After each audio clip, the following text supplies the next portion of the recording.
brightest thing. St. Thomas Aquinas would say that. Frank Pavone is one of the most pro-life leaders in the world. In '93, he became National Director of Priests for Life. He's also the president of the National Pro-Life Religious Council and the National Pastoral Director of the Silent No More Awareness Campaign. He also served as President Trump's 2020 Pro-Life Coalition co-chair and Catholics for Trump. Despite his tremendous pro-life work, he was defrocked in 2023, a visible sign of some of the confusion that's happening today in the church to courageous priests. Ladies and gentlemen, let us welcome Frank Pavone.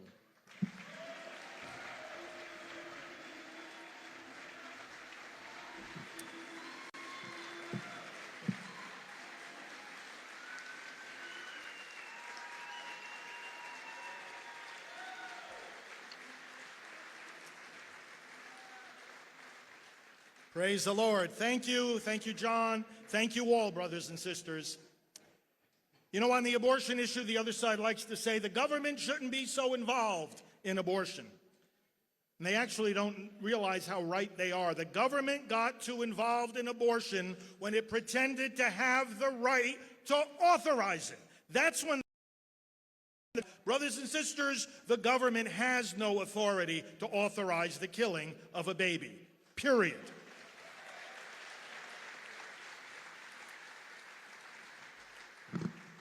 We know who we are as pro-life people.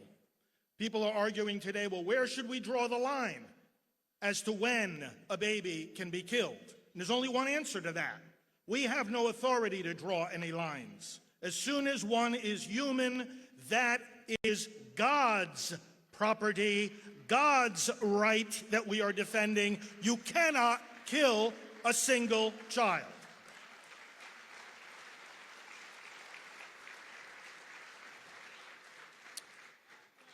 We also know how to win elections. We also know how laws and public policies are crafted in this nation. We, being Catholics, do not allow principles to make us forget how we have to apply those principles. Brothers and sisters, when you're in a situation where wanting to protect every child is not something you can just wave a magic wand and do, what you cannot do, you are not responsible for. God doesn't hold us morally responsible because we can't do the impossible. A law cannot be passed unless you have a majority of those in that lawmaking body ready to pass it. It is time to stop criticizing politicians, candidates, and holders of public office for simply articulating how much they believe they can do at the present time and saying to them, you're less pro-life. They are not less pro-life. We are gathered here tonight at the home of the most pro-life president this country has ever seen.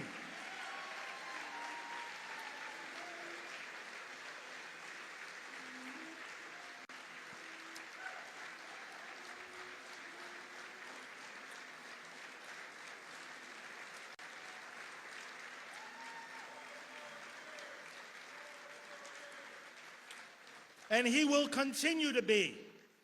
I want to call on my colleagues in pro-life leadership. I want to call on every pro-life activist in America. This is not the time to pretend that President Trump is running against some perfect pro-life advocate. I don't expect him, President Trump, or any candidate, to do my job. My job as a pro-life leader is to articulate this message, persuade people on this message. I don't expect them to do my job. In fact, it wouldn't bother me if these candidates didn't even talk about the issue very much at all. I need their signature. I need their signature on the right kind of legislation. I need their signature on the appointments of judges. That's what I need. I don't need them to be a pro-life advocate.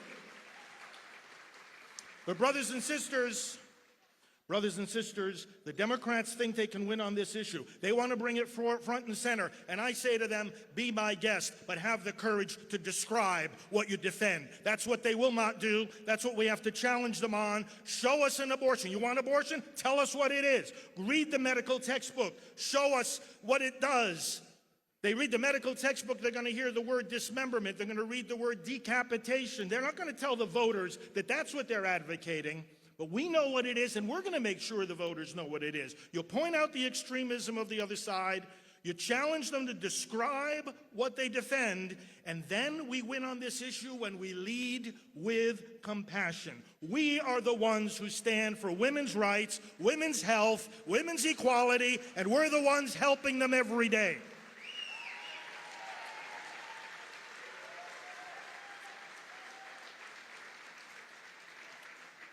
When we lead with compassion, when we expose the extremism of the other side, and when we work with common sense, we will win on the abortion issue, we will win for President Trump, we will save this nation. God bless you all.